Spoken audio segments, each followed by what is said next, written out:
इसमें राधा कुंड में एक महात्मा रहते थे।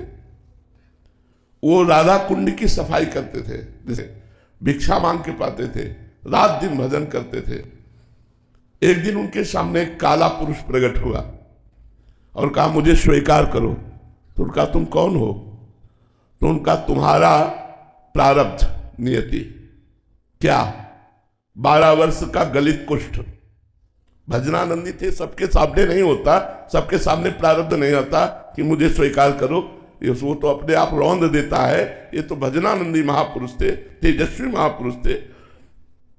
उन्होंने कहा 12 वर्ष का हमारे पास समय नहीं है कि मैं 12 वर्ष कुष्ठ को लाद के बैठूं। राधा कुंड की सेवा है, संतों की सेवा है, हमारा नियम है। दूसरे दिन फिर प्रारब्ध आया। कहा बाबा स्वीकार तो करना पड़ेगा, हम रात दिन लगा करके उसे 6 वर्ष में कर देते हैं। उनका 6 वर्ष भी हमारे टाइम नहीं। आखिरी में 1 महीना कहा, बोले हमारे पास 1 महीना भी टाइम नहीं। तो उसने कहा 24 घंटे तो भोगना ही पड़ेगा। बोले स्वीकार है। 12 वर्ष का गलित कुष्ठ 24 घंटे में।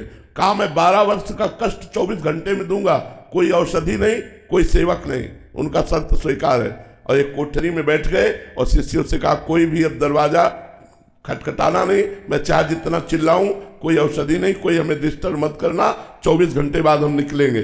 जे ही कहा आ जाओ तो पूरा शरीर सड़ गया, चिल्लाते रहे राधा राधा राधा राधा राधा राधा। 24 घंटे के बाद अपने आप गलित कुष्ठ खत्म हुआ और वो स्वर्ण जैसे चमकते हुए बाहर निकल आए।